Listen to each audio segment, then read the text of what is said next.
Invertir es para ricos. Esto es lo que dicen las personas que no saben cómo hacer crecer su dinero.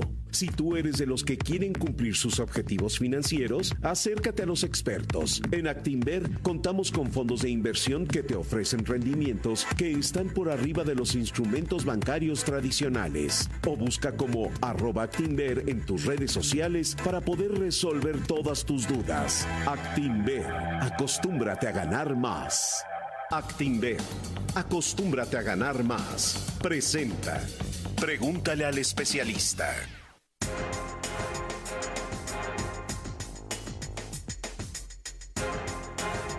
Y ahora lo voy a hacer en plural porque le pregunto a los especialistas. Está conmigo Enrique Covarrubias, que es director de análisis económico de Actinver, y José Ramón de la Rosa, que es su director de análisis económico de la misma organización. Y ellos han venido, obviamente su labor, su trabajo es el estar constantemente monitoreando todos los indicadores que marcan el ritmo de la economía de un país, en este caso el nuestro, pero que todo está interrelacionado con el mundo. Enrique, José Ramón, gracias por estar aquí con nosotros.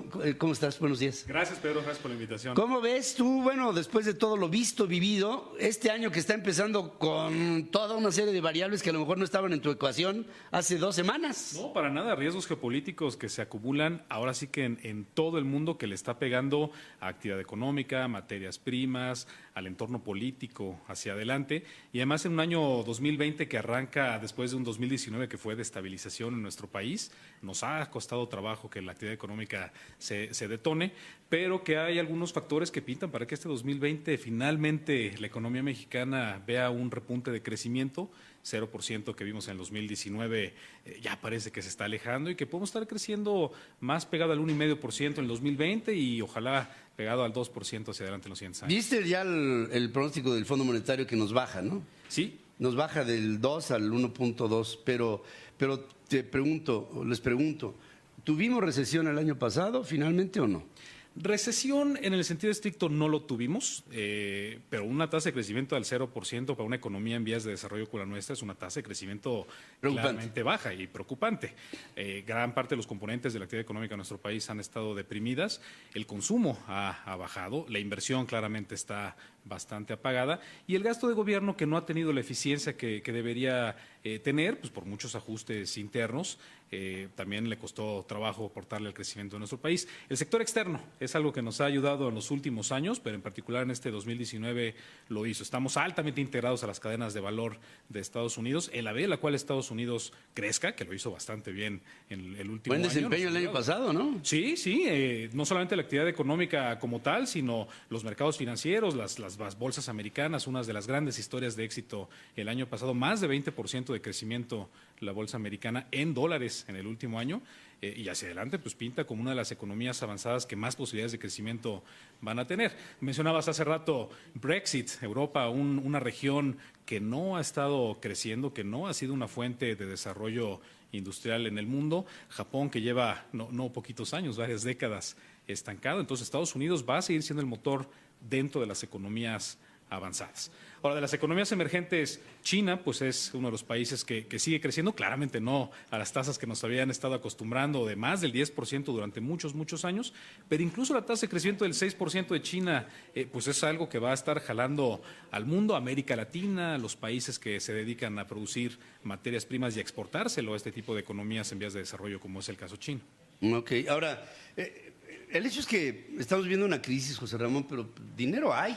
Dinero en el mundo hay, y creo que uno de los factores que nosotros podríamos empezar a ver aquí en nuestro país es qué le podemos dar como ingrediente a México para que haya confianza, para que haya estabilidad, para que haya crecimiento. Y yo diría, pues 2 fundamentales, es una actividad en los proyectos de desarrollo de infraestructura que promovemos, y una seguridad en la inversión que se traduce en una seguridad pues en el país. O sea, tendríamos que tener eso como 2 variables fundamentales. Claro, efectivamente, como bien dices, dinero hay a nivel mundial. Los bancos centrales no solo redujeron tasas en 2019, sino que empezaron a incrementar la liquidez en el sistema, ¿no? En particular, para Estados Unidos, nosotros esperábamos que a finales de 2019 el Banco Central, o sea, la Reserva Federal, empezara a aumentar la liquidez, y lo hizo desde septiembre. En particular, a finales de diciembre, elevaron la liquidez a $500 mil millones de dólares para inyectar los mercados de reportos, y todo esto se traduce a que hay más recursos para destinarse a los mercados financieros. Es por eso que vimos las bolsas con nuevos máximos históricos, y como dices, para traer ese dinero para acá, captarlo, pues tenemos que brindar confianza para la inversión, que el TEMEC va a ayudar bastante en ese rubro.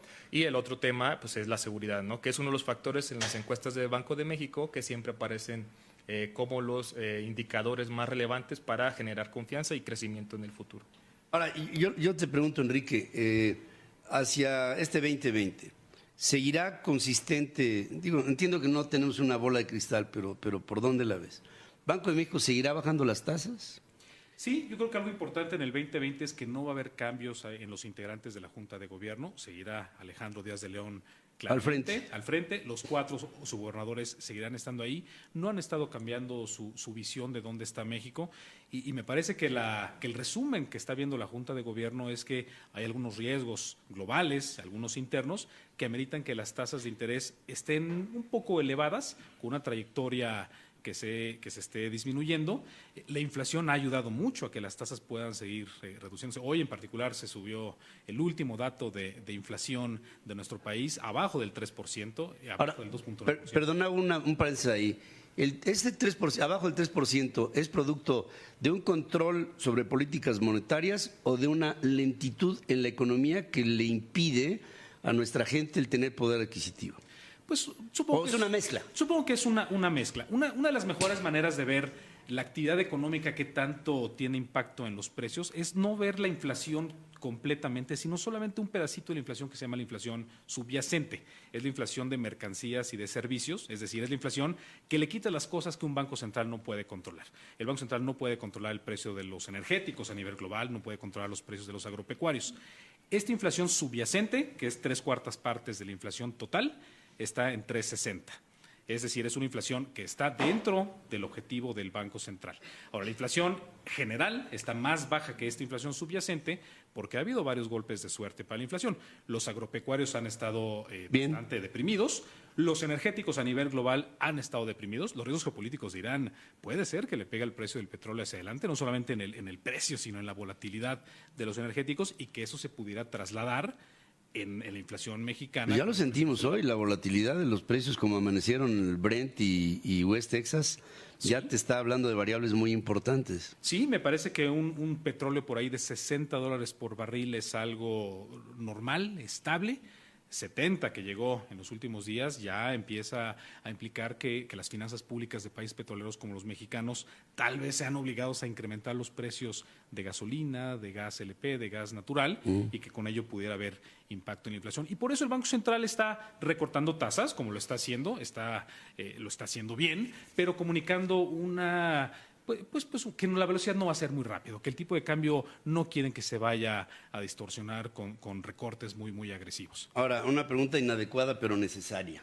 Okay. El peso mexicano en su paridad con respecto del dólar. Ayer tuvimos una extraordinaria jornada producto de este detente de los norteamericanos, es decir, no queremos guerra, no queremos bronca, pero ya párenle. Y esto le dio el mejor día a México en muchos años. Variables las va a haber, pero a lo mejor tenemos que irnos por tramos.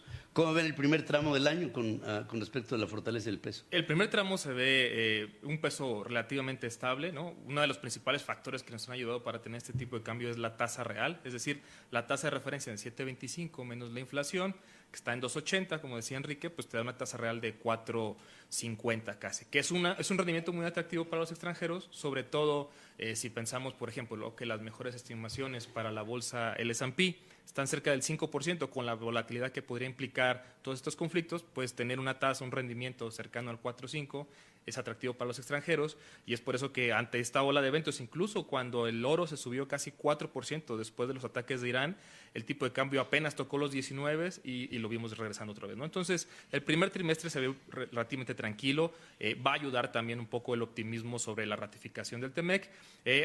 Conforme avance el año, pues tendremos que ver qué variables se van presentando, cómo va el crecimiento, cómo en las finanzas públicas, entre otros índices, indicadores, y tener una mejor visión del tipo de cambio hacia el cierre de 2020. Bueno, pues miren, tanto Enrique como José Ramón, como los que tratamos de hacer algo de opinión pública en este país, pues no tenemos una bola de cristal. Sí es la economía una enorme matriz de una enorme cantidad de variables que se tienen que poner como ingrediente para que las cosas más o menos vayan teniendo un sentido. O sea, nada es por casualidad, todo es por algo. La Bolsa Mexicana de Valores, le puedo ver un índice de crecimiento interesante de los últimos signos que hemos venido captando en la primera semana de actividad plena en el país, y esperamos que así sea. Y quiero decirles que instrumentos como Actinver están pletóricos de elementos muy capaces, como quienes aquí me acompañan, que son parte del análisis, tanto Enrique Covarrubias como el propio José Ramón de la Rosa, son parte del análisis profundo que hace una organización 100% mexicana para que ustedes tengan los mejores indicadores. Yo quiero hacer en este año con Actinver una sinergia en donde los indicadores que les demos a ustedes a nivel económico partan de su análisis, y con esto tengamos los mexicanos información puntual de lo que tenemos que saber para tomar nuestras propias determinaciones económicas. Enrique, gracias por estar aquí conmigo esta mañana. Muchas gracias. Muchas gracias. Gracias, José Ramón. Gracias, Pedro. Muchas gracias. Gracias. Vamos a hacer es la presencia de Actinver aquí en Central FM Equilibrio. Hacemos un corte y regresamos con más de este resumen.